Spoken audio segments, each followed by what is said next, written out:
All right, now, I have to tell you, Chattanooga is not quite as old as a lot of those really super spooky haunted cities like Charleston, New Orleans, Savannah, St. Augustine, places like that. Even though we're not quite that old, we have had our share of death and destruction. We belonged to the Cherokee people up until 1833.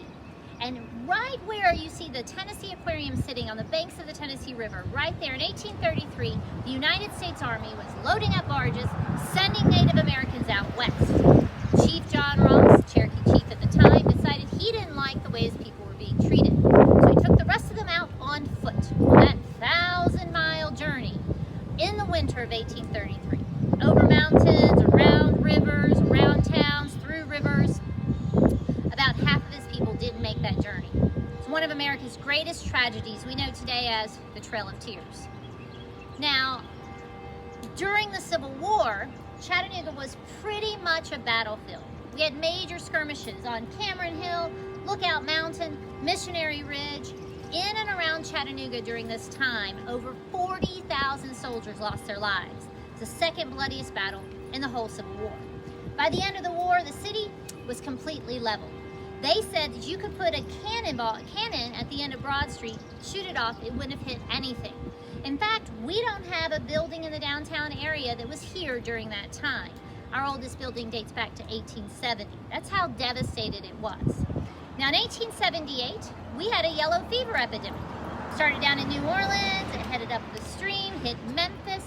A lot of these river cities were shutting down, quarantining. Chattanooga sent aid and money to help them out. Somebody from Memphis made their way over to Chattanooga, brought yellow fever with them. Out of about 12,000 people who lived there, 366 of them died due to yellow fever. It's a major chunk of the population.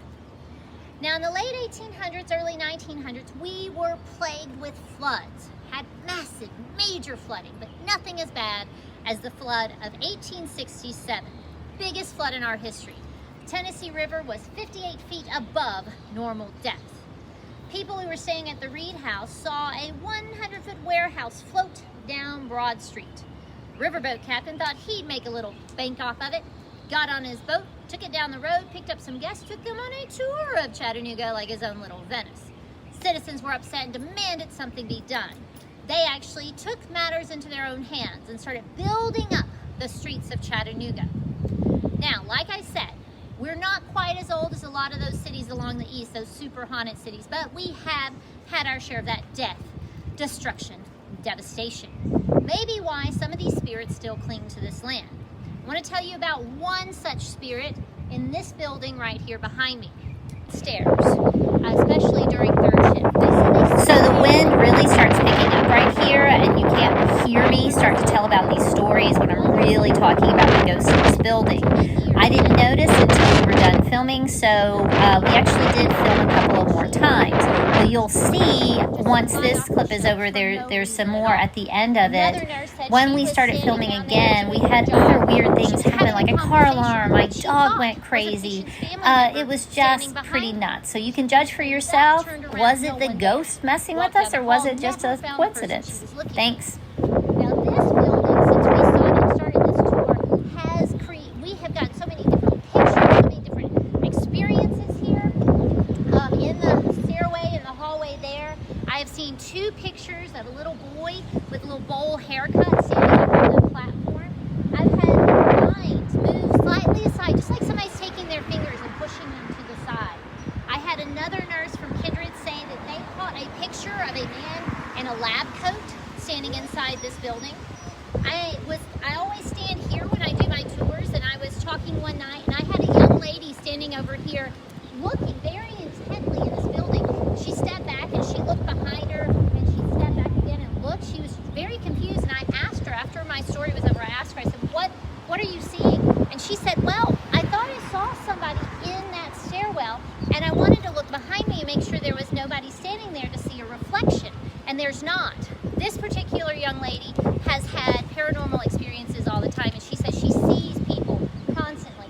So this building here seems to be one of those kind of paranormal magnets, especially because of all of the horrible things that have probably happened in here. I had a woman on my tour one night who worked in this building in the 1960s. It was an office building at that time. And she said strange winds would come by and knock things over. There was always chills about. I always feel like I'm being watched when I'm standing in front of this building. Oh, and that yellow fever epidemic I mentioned earlier, patient 0 was found just on the other side of this building. Now this is just one of the if you get a chance, come out, check us out. Thanks so much for listening. Business. The next week she stopped me. She said, you know, you asked me about this building. I thought it was hilarious. So I went inside and I was telling everybody and they went, oh no. Patient 0 was found just on the other side of this building. So that may be another reason why things hang about. About every time when I have an 8:30 tour in the month of June, these trees, there are birds just circling about. Man, it looks like an Alfred Hitchcock movie up here. But this is just one of those buildings that have this paranormal magnetism, probably because of all of. So this is just one building. Really. Okay, so as I was saying, this building has attracted a lot of negative energy, like almost like a negative vortex because of all the bad things that have happened here, things that would have happened here, and all of that just horrendous kind of energy has just kept itself locked up here.